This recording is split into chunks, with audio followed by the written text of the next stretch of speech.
Today, you'll be treated to a discussion between two sides. The first side is scientific, based on science and facts. The second side is religious, based on faith in God. Both sides were created with the help of assistants like GPT and Gemini. What will come of it? Watch right now. Scene 1. The first cause. Let's start with the basics.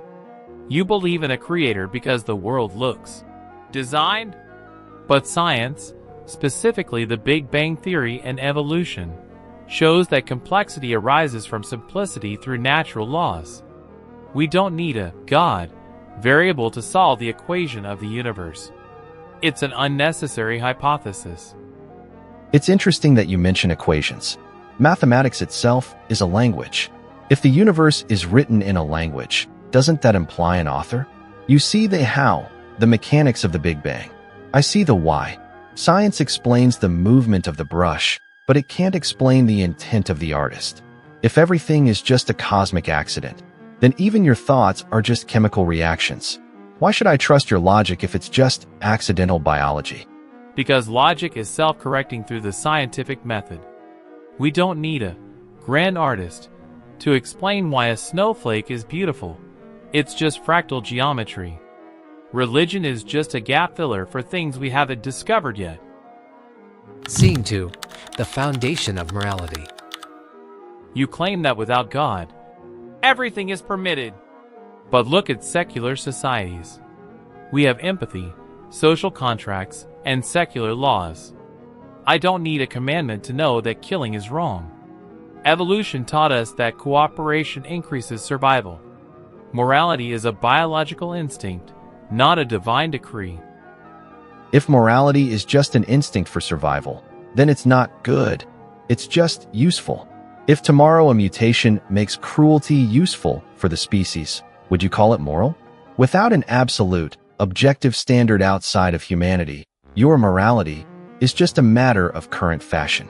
To me, thou shalt not kill is an ontological truth because every human carries the image of God. To you, a human is just a highly evolved clump of cells.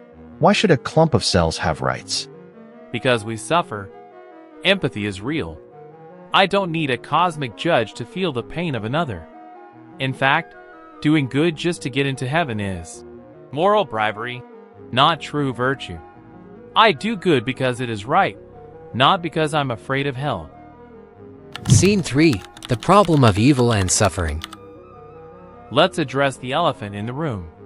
If your God is all-powerful and all-loving, why is there so much suffering?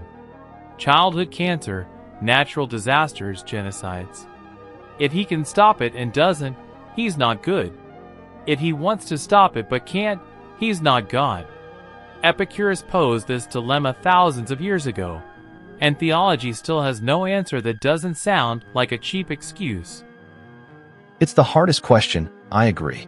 But consider this. For you to complain about evil, you must have a concept of perfect good to compare it to.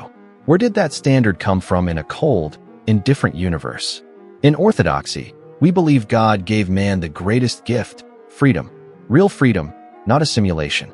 And freedom implies the possibility of rejecting God, which is the definition of evil.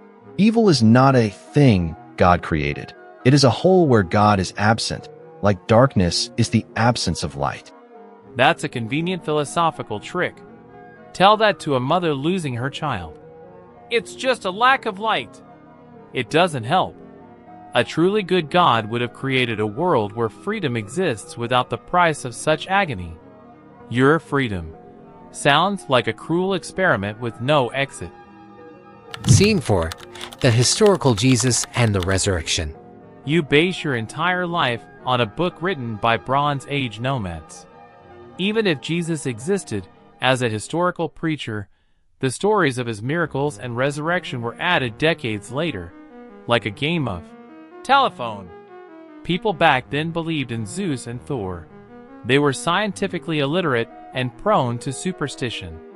Extraordinary claims require extraordinary evidence, and you have none, only old manuscripts. But look at the change in the apostles.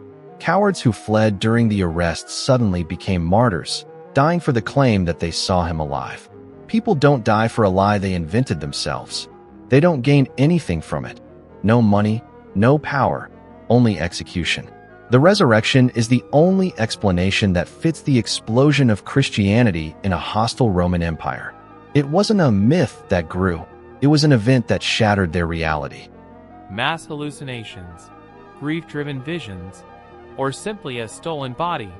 These are all more probable than a dead man coming back to life. Probability is the enemy of faith. Out of billions of humans who have died, exactly 0 have returned. Why should I believe in one exception from 2,000 years ago? Scene 5: Science versus Dogma. For centuries, religion has been the enemy of progress.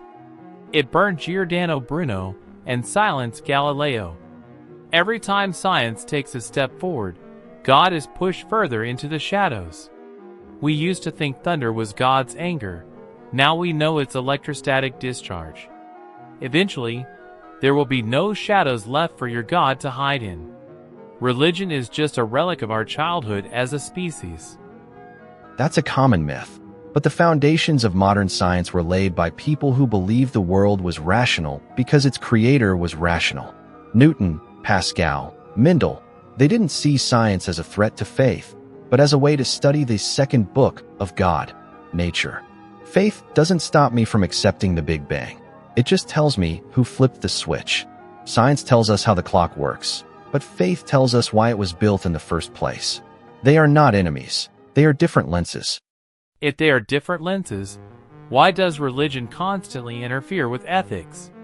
Stem cell research, cloning, AI, we are on the verge of becoming gods ourselves, and your dogmas are just anchors holding back the ship of progress. We need to grow up and take responsibility for our own destiny. Scene 6: Personal experience and the soul.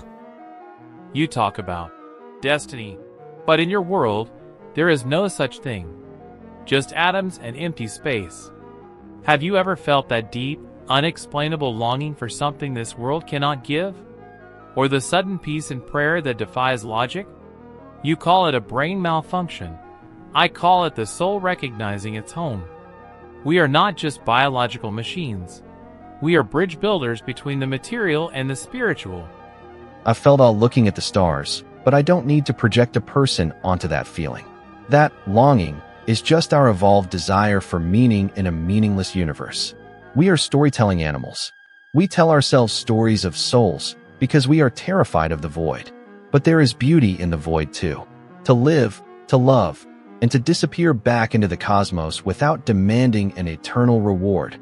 That is true courage. Is it courage or just despair dressed in fancy words? If there is no soul, then love is just oxytocin, and justice is just a social construct. You live as if your life has meaning, but your philosophy says it doesn't. I prefer to live in a world where my hope is grounded in truth, not just a survival mechanism. Scene 7: The final word. My final argument is simple. Provide one piece of objective, empirical evidence, and I will believe.